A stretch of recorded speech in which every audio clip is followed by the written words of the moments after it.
Assalamualaikum warahmatullahi wabarakatuh. Nama saya Ria Kristanti dari kelas A1 Audit Investigatif. Jadi hari ini saya akan menjelaskan atau mempresentasikan materi yang berjudul peran audit internal dalam pendeteksian dan pencegahan kecurangan. Jadi dalam presentasi hari ini saya akan menjelaskan beberapa materi.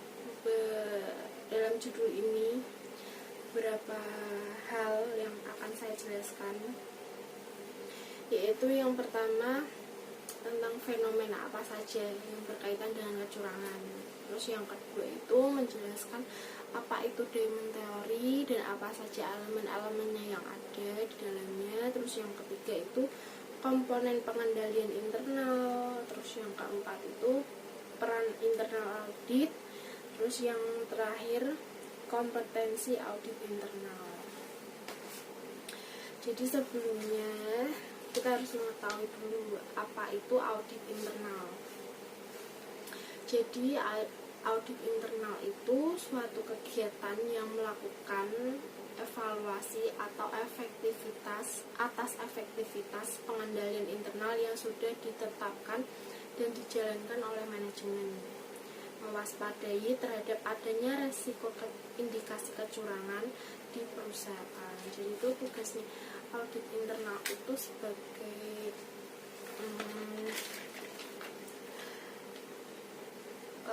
jadi itu audit internal itu kegiatan yang tugasnya itu sebagai pendeteksi atau melihat keganjalan kegiatan yang nantinya akan beresiko kecurangan di suatu perusahaan. Jadi peran audit internal dalam perusahaan itu sangat penting. Terus selanjutnya pengertian kecurangan itu apa? Jadi kecurangan itu atau fraud merupakan suatu kesalahan yang dilakukan secara sengaja. Dilakukan secara sengaja atau dilakukan secara sadar oleh pelaku tersebut. Jadi mereka melakukan itu dengan benar-benar sengaja. Terus dalam lingkup akuntansi itu konsep kecurangan merupakan penyimpangan dari prosedur akuntansi. Nah, dari penyimpangan tersebut akan berdampak pada laporan keuangan, penyajian laporan keuangan dari perusahaan tersebut.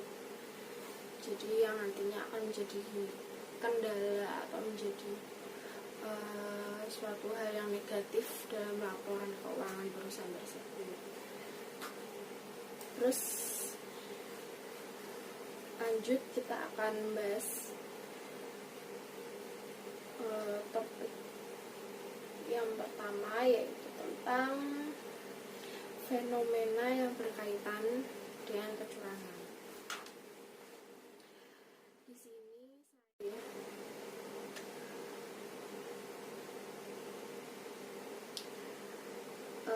fenomena yang terjadi pada BPKP Lampung atau Badan Pemeriksa Keuangan Perwakilan Lampung, yaitu terjadi kecurangan pada tanggal 13 Juli 2014.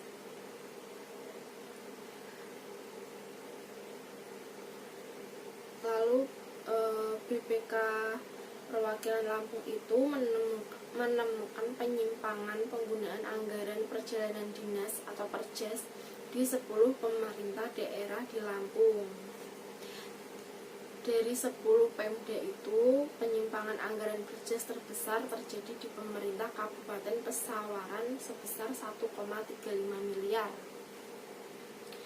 Lalu kemudian Kepala Humas BPK Perwakilan Lampung Cosmas Andri mengatakan temuan merupakan hasil pemeriksaan berdasarkan uji petik di beberapa satuan kerja perangkat daerah atau SKPD di masing-masing Pemda di Lampung.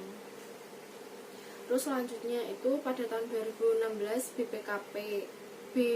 Bapeda atau Badan Perencanaan Pembangunan Daerah di Pesawaran meminta sejumlah satuan kerja perangkat daerah atau SKPD SKPD di Bumi Andan Jejama terlibat aktif dalam penyusunan Rencana Pembangunan Jangka Menengah Daerah atau RPJM Pesawaran 2016. RPJMD ini akan dirumuskan dalam musyawarah rencana pembangunan. Seluruh SKPD yang ada di Pesawaran dibagi dalam 4 bidang, yaitu bidang pemerintahan, bidang solusi budaya, bidang infrastruktur, dan bidang perekonomian. Terus selanjutnya pada tahun 2017 Biro Organisasi Sekretariat Provinsi Lampung mendorong peningkatan pemahaman dalam rangka penyusunan laporan akuntabilitas kinerja instansi pemerintah atau LAKIP bagi satuan kerja perangkat daerah di lingkungan pemerintah provinsi Lampung maupun di 15 kabupaten atau kota. Nilai LAKIP Lampung pada 2016 lalu masih berada di kisaran CC atau nilai standar. Kedepan kami mendorong SKPD di Pemprov bersama Pemda Kabupaten atau Kota untuk bersama meningkatkan nilainya menjadi B.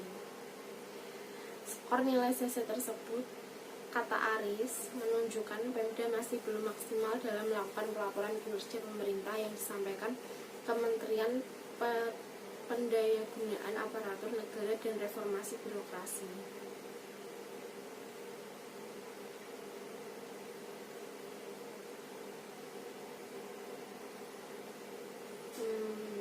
Jadi itu fenomena. Jadi intinya fenomena ini terjadi di Lampung, di mana pada tanggal 13 Juli 2014 BPKP Lampung itu menemukan penyimpangan penggunaan anggaran perjalanan dinas atau perjas di 10 pemerintah daerah di Lampung dari 10 Pemda. Dan penyimpangan anggaran perjas terbesar itu terjadi di pemerintah Kabupaten Pesawaran sebesar 1,35 miliar.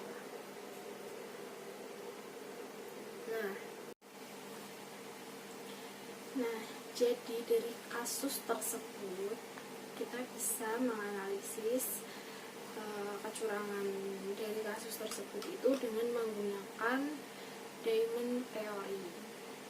Jadi apa itu Diamond Theory? Jadi Diamond Theory itu merupakan sebuah pandangan baru tentang fenomena fraud yang dikemukakan oleh Wolf dan Hermanson pada tahun 2004 dan merupakan penyempurna dari teori fraud triangle.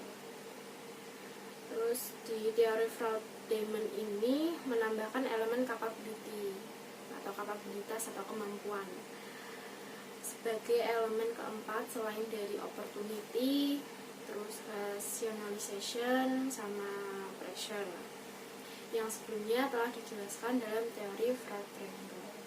Jadi kita akan bahas satu persatu, apa itu opportunity, apa itu rationalization, apa itu capability, apa itu pressure atau incentive. Jadi yang pertama itu opportunity. Jadi opportunity itu adalah suatu keadaan yang memungkinkan seorang untuk dapat melakukan kecurangan atau tindakan yang tidak dibenarkan seperti tindakan penyelewengan. Itu menurut Arles pada tahun 2014. Nah, pada opportunity ini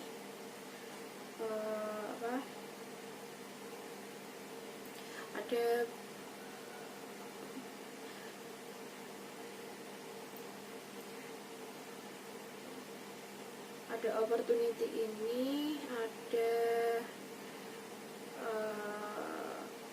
6 faktor yang dapat meningkatkan peluang bagi individu untuk melakukan kecurangan. Jadi yang pertama itu kurangnya kontrol untuk mencegah atau mendeteksi kecurangan. Terus yang kedua itu ketidakmampuan untuk menilai kualitas kinerja. Terus yang ketiga itu ada kegagalan untuk mendisiplinkan para pelaku kecurangan. Terus yang keempat itu kurangnya pengawasan terhadap akses informasi. Terus yang 5 itu ketidakpedulian dan ketidakmampuan untuk mengantisipasi kecurangan. Terus yang terakhir keenam, kurangnya jejak audit. Nah, terus selanjutnya itu elemen insentif atau pressure atau dorongan. Jadi merupakan motif dari pelaku seseorang untuk melakukan penyelewengan karena dipicu oleh adanya dorongan yang dirasakan. Itu menurut Arles juga pada tahun 2014. Jadi setiap pelaku itu harus menghadapi beberapa jenis tekanan untuk dapat melakukan kecurangan tersebut. Nah, dari elemen pressure ini menurut Albrecht et al. Pada 2014 itu pressure itu dapat dikategorikan ke dalam 3 kelompok, yaitu yang pertama itu dari tekanan finansial, terus dari vice pressure, dan yang terakhir itu dari tekanan yang berhubungan dengan pekerjaan. Jadi dari tekanan finansial itu ada beberapa faktor yang menjadi penyebab, yaitu yang pertama itu keserakahan atau greedy. Karena keserakahan itu timbul dari diri sendiri ya, karena itu memang sifat manusia. Terus yang kedua itu standar hidup yang tinggi. Jadi standar hidup yang terlalu mewah atau yang terlalu elit itu jadi mendorong seseorang untuk melakukan sebuah kecurangan seperti korupsi atau lain sebagainya. Terus yang ketiga itu banyaknya tagihan dan utang. Jadi ketika seseorang itu terlibat utang di mana-mana tapi dia tidak mampu untuk membayar, jadi timbullah pikiran untuk melakukan kecurangan. Nah, terus yang keempat itu ada kredit yang hampir jatuh tempo. Kredit itu kan sama aja utang aja. Kayak kredit itu kan pasti ada jaminannya, saat mengajukan kredit itu ada jaminannya. Jadi ketika jatuh tempo tapi dia tidak mampu membayar, terkadang memang hal-hal seperti itu kan akan menjadi jalan keluarnya seperti melakukan kecurangan itu. Terus yang kelima itu kebutuhan hidup yang tidak terpenuhi, seperti kebutuhan yang tiba-tiba sebelumnya tidak terplanning, tapi terus ketika itu tiba-tiba ada. Terus yang keenam itu ada tekanan atau kebiasaan buruk. Biasanya kalau kebiasaan buruk ya melakukan apa ya. Nah, terus yang kedua itu dari kelompok pressure itu vice pressure, yaitu disebabkan oleh dorongan untuk memenuhi kebiasaan yang buruk. Misalnya itu berhubungan dengan judi, obat-obat terlarang, terus alkohol atau barang-barang mahal yang sifatnya negatif gitu biasanya. Terus yang ketiga itu tekanan yang berhubungan dengan pekerjaan. Tidak adanya kepuasan kerja yang diperoleh karyawan, misalnya itu seperti kurangnya perhatian dari manajemen, terus adanya ketidakadilan. Jadi terus mereka terdorong untuk melakukan hal tersebut agar nantinya tuh dia memperoleh imbalan atas atas kerja kerasnya. Jadi makanya dalam sebuah perusahaan itu harus adanya penghargaan atau imbalan kepada karyawan agar karyawannya itu tidak merasa tidak terpuaskan karena telah melakukan kerja keras.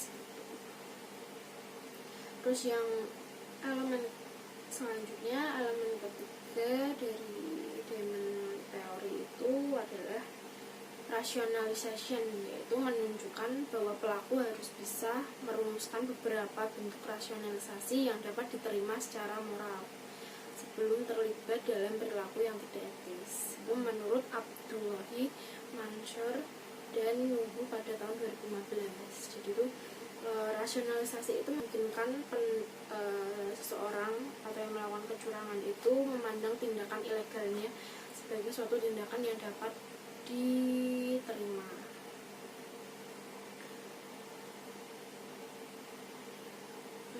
Jadi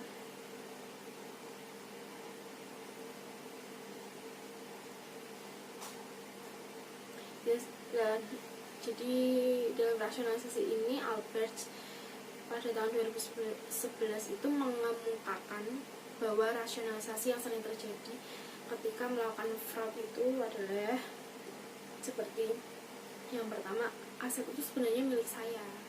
Jadi dia merasa kalau apa yang dia curangi itu adalah haknya, miliknya, makanya dia melakukan kecurangan itu. Nah, terus yang kedua itu saya hanya meminjam dan akan membayarnya kembali. Terus yang ketiga itu tidak ada pihak yang dirugikan. Padahal sebenarnya dari tindakan kecurangan itu ya yang dirugikan adalah perusahaan itu sendiri, karena kecurangan itu merupakan tindakan yang negatif kan. Terus yang keempat itu ini dilakukan untuk sesuatu yang mendesak, ya biasanya karena orang terdesak, terlilit utang atau kebutuhan yang tidak terduga tadi. Nah, yang kelima itu kami akan memperbaiki pembukuan setelah masalah keuangan ini selesai. Terus yang keenam, saya rela mengorbankan reputasi dan integritas saya asal hal itu dapat meningkatkan standar hidup saya. Jadi mereka tuh melakukan hal itu tuh karena pemikiran mereka bahwa tindakan tersebut itu sebenarnya bisa diterima, tindakan yang positif, padahal itu sangat merugikan, menguntungkan buat dirinya tapi merugikan buat orang lain. Nah, selanjutnya itu ada capability, yaitu suatu kemampuan atau kelebihan seseorang dalam memanfaatkan keadaan yang melingkupinya, yang mana kemampuan ini lebih banyak diarahkan pada situasi untuk mengelabui sistem pengendalian internal dengan tujuan untuk melegalkan hal-hal yang sebenarnya dilarang dalam suatu organisasi. Itu menurut Arles pada tahun 2014. Nah, pada elemen capability ini Wolf dan Hermansen itu menjelaskan sifat-sifat yang terkait yang sangat penting dalam pribadi pelaku kecurangan itu, yaitu ada positioning, yaitu posisi seseorang untuk atau fungsi dalam organisasi dapat memberikan kemampuan untuk membuat atau memanfaatkan kesempatan untuk penipuan. Jadi ketika seseorang itu memiliki posisi atau jabatan yang semakin tinggi, semakin dia berkuasa, maka dia itu memiliki pengaruh yang lebih besar atau kayak lebih memungkinkan untuk melakukan kecurangan seperti itu. Nah, yang kedua itu intelligence dan creativity. Jadi pelaku kecurangan ini memiliki pemahaman yang cukup dan mengeksploitasi kelemahan pengendalian internal dan untuk menggunakan posisi, fungsi, atau akses berwenang untuk keuntungan besar. Jadi biasanya seseorang yang melakukan kecurangan ini adalah orang dalam itu sendiri yang sangat benar-benar memahami audit internal perusahaan tersebut. Jadi makanya mereka melakukan kecurangan itu karena mereka sudah menguasai semua itu. Nah, terus yang ketiga itu confidence atau ego. Individu harus memiliki ego yang kuat dan keyakinan yang besar dia tidak akan terdeteksi. Jadi dia ketika melakukan kecurangan itu harus memiliki sifat ego. Yang keempat itu ada coercion, yaitu pelaku kecurangan dapat memaksa orang lain untuk melakukan atau menyembunyikan penipuan. Terus yang kelima itu ada deceit. Penipuan yang sukses membutuhkan kebohongan yang efektif dan konsisten. Untuk menghindari deteksi, individu harus mampu berbohong, meyakinkan, dan harus melacak cerita secara keseluruhan. Terus yang terakhir itu stres. Individu harus mengendalikan stres karena melakukan tindakan kecurangan dan menjaganya agar tetap tersembunyi sangat bisa menimbulkan stres. Elemen selanjutnya itu ada sudah. Nah, terus materi selanjutnya itu ada komponen pengendalian intern. Di sini ada 5 komponen, yaitu yang pertama lingkungan pengendalian atau control environment. Apa itu control environment atau lingkungan pengendalian? Jadi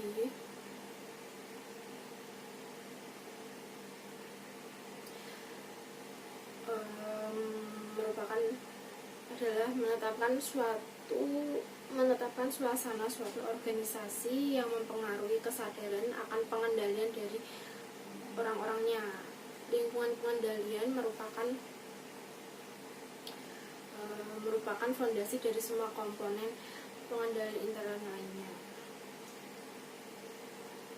yang menyediakan disiplin dan struktur. Jadi dalam lingkungan pengendalian ini memiliki 7 komponen, yaitu yang pertama ada integritas nilai-nilai etik, terus komitmen pada kompetensi, terus falsafah manajemen dan gaya pengoperasian, terus kemudian ada struktur organisasi dengan komisaris atau direksi dan komite audit yang efektif, terus pelimpahan wewenang dan tanggung jawab, terus kebijakan dan prosedur kepegawaian. Terus yang komponen kedua itu ada penilaian resiko atau risk assessment, yaitu penilaian resiko itu adalah identitas, analisis dan manajemen resiko entitas yang relevan dengan penyusunan laporan keuangan yang disajikan secara wajar sesuai prinsip-prinsip akuntansi yang berlaku umum. Terus untuk komponen yang ketiga itu ada aktivitas pengendalian atau control activities. Nah, pada aktivitas pengendalian ini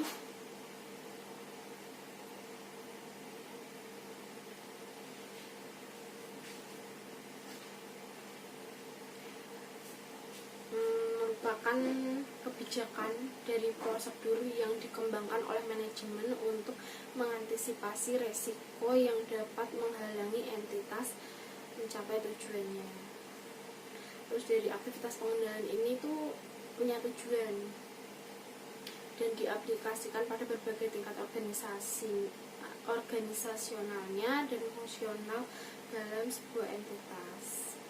Nah, pada aktivitas pengendalian ini ada 5 komponen di dalamnya, yaitu ada pemisahan tugas yang memadai, terus otoritas yang pantas atas transaksi dan aktivitas, terus ada dokumen dan catatan memadai, terus yang keempat ini pengendalian atas aktivitas dan atas aktiva dan catatan, terus yang kelima pengecekan independen dan pelaksanaan. Selanjutnya komponen yang keempat itu ada pemantauan atau monitoring. Jadi pemantauan itu merupakan suatu proses yang menilai kualitas kinerja pengendalian intern pada suatu waktu. Jadi pemantauan itu dapat dilakukan melalui aktivitas-aktivitas terus-menerus atau evaluasi terpisah. Jadi prosedur pemantauan yang terus-menerus dilakukan terhadap aktivitas rutin yang normal terjadi dalam sebuah entitas serta mencakup aktivitas manajemen dan pengawasan yang biasa.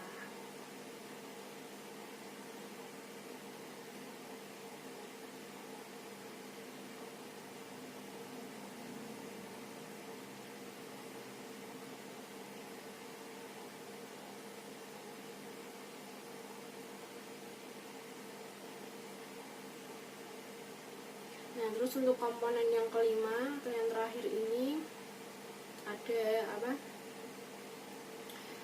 informasi dan komunikasi. Jadi informasi dan komunikasi itu merupakan pengidentifikasian, penangkapan dan pertukaran informasi dalam suatu bentuk dan kerangka waktu yang membuat orang mampu melaksanakan tanggung jawab mereka. Jadi fokus utama dari kebijakan dan prosedur pengendalian yang berkaitan dengan sistem informasi akuntansi adalah transaksi dilaksanakan dengan cara mencegah salah saji dalam asersi laporan keuangan dan tindakan kecurangan yang mungkin dilakukan oleh sumber daya manusia. Jadi oleh karena itu, sistem informasi yang efektif itu yang dapat memberikan keyakinan yang memadai itu yang seperti yang pertama itu seperti sah, terus telah diotorisasi, terus telah dicatat, telah dinilai dengan wajar, terus telah dicatat dalam periode sebelumnya seharusnya, terus telah dimasukkan ke dalam buku pembantu dan telah diringkas dengan benar. Sedangkan dalam komunikasi itu mencakup penyampaian informasi kepada personel yang terlibat dalam pelaporan keuangan tentang bagaimana mereka berkaitan dengan pekerjaan orang lain. Jadi banyak yang berada di dalam maupun di luar organisasi. Komunikasi ini mencakup sistem pelaporan penyampaian pihak yang lebih tinggi dalam entitas. Terus selanjutnya ada peran internal audit. Jadi audit internal itu sebenarnya berperan penting dalam suatu perusahaan, itu. Jadi dalam menghadapi risiko kecurangan pada perusahaan, peran utama dari audit internal itu adalah sesuai dengan fungsinya dalam mencegah kecurangan, yaitu berupaya untuk menghilangkan atau meminimalisir sebab-sebab timbulnya kecurangan tersebut, karena pencegahan pada suatu kecurangan lebih mudah daripada mengatasi suatu kecurangan yang sudah terjadi. Nah, ada juga beberapa peran lainnya, yaitu yang pertama itu mendukung pimpinan untuk membangun proses dan program anti kecurangan yang dapat dipantau atau dimonitor secara teratur dan berkala. Terus yang kedua itu memfasilitasi penilaian risiko kecurangan pada instansi, unit pelaksana, terus dan tingkat operasional. Terus yang ketiga itu menghubungkan dan mendokumentasikan aktivitas pengendalian anti kecurangan untuk mengidentifikasi risiko kecurangan. Terus yang keempat itu mengevaluasi dan menguji desain dan efektivitas operasi program pengendalian dan anti kecurangan. Terus yang kelima itu melaksanakan fraud auditing atau audit investigatif. Jadi selanjutnya itu ada kompetensi internal auditor. Di sini saya menyebutkan ada 6 ya kompetensi yang harus dimiliki oleh seorang internal audit. Jadi itu yang pertama itu ada keterampilan wawancara. Jadi keterampilan wawancara ini menjelaskan kenapa seorang auditor harus memiliki keterampilan untuk berwawancara, yaitu ketika apakah wawancara seorang manajer satuan atau anggota staf di lantai produksi, internal auditor itu harus dapat bertemu dengan orang tersebut, terus mengajukan beberapa pertanyaan yang tepat dan mendapatkan informasi dari yang bersangkutan tersebut. Jadi sangat penting karena nantinya seorang internal auditor itu ketika mewawancara akan mendapatkan suatu informasi yang penting, suatu informasi yang sangat diinginkan. Terus yang kedua itu ada keterampilan analisis. Jadi keterampilan analisis itu seorang auditor internal itu harus memiliki kemampuan untuk melihat serangkaian kejadian yang kadang-kadang terputus, terus data dan menarik beberapa kesimpulan awal dari materi itu. Jadi seorang auditor itu memang harus ketika dia harus mendapatkan suatu data, terus dia menganalisis sendiri, terus mengambil kesimpulan dari data yang sudah dianalisis tersebut, dan nantinya akan digunakan untuk auditor untuk mengolahnya. Terus yang ketiga itu ada keterampilan dokumentasi.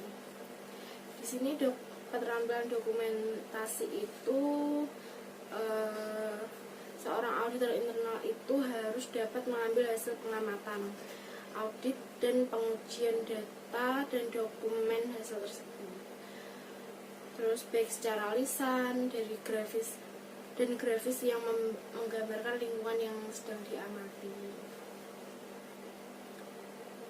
Terus yang keempat itu ada keterampilan komunikasi. Nah, ini sangat penting ya ketika keterampilan komunikasi itu, karena nantinya kan seorang internal audit itu harus bertemu beberapa orang untuk mewawancarai, makanya seorang internal audit itu harus pintar berkomunikasi kan. Jadi seorang internal audit itu harus dapat mengkomunikasikan hasil pekerjaan audit bersama dengan rekomendasi untuk tindakan korektif atau staf yang subjek audit dan manajemen senior. Terus selanjutnya itu ada yang keempat itu kemampuan untuk mempromosikan nilai audit internal. Terus yang kelima itu ada di sini saya menyebutkan 8 ya. Terus yang kelima itu ada pengetahuan dalam audit. Jadi bagaimana seorang internal audit akan menjadi internal audit kalau dia tidak mengetahui tentang audit sendiri. Jadi seorang internal audit harusnya mengetahui pengetahuan dalam audit tersebut, karena itu mungkin kunci utamanya. Terus yang ketiga itu yang ketujuh itu merekomendasikan hasil dan tindakan korektif. Jadi berdasarkan pengujian dan analisis hasil dokumentasi yang didokumentasikan itu, auditor internal harus dapat mengembangkan rekomendasi efektif untuk tindakan perbaikan.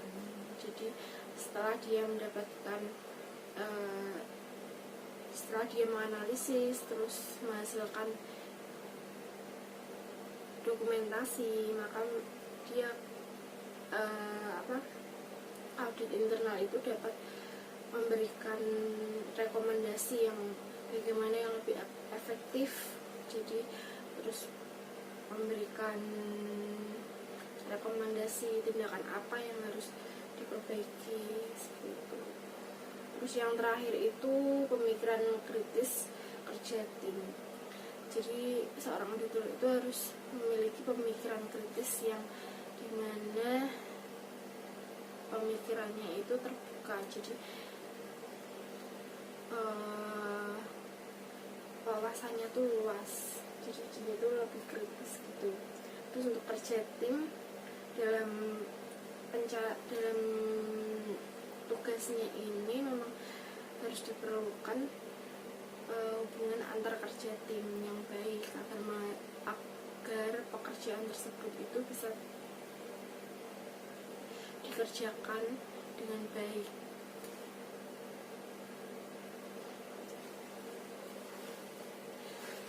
Terus sekian presentasi dari saya. Jadi mohon maaf jika apabila penyampaian saya kurang totalitas atau kurang baik, mohon dimaklumi karena satu dan lain hal. Jadi saya mengucapkan terima kasih.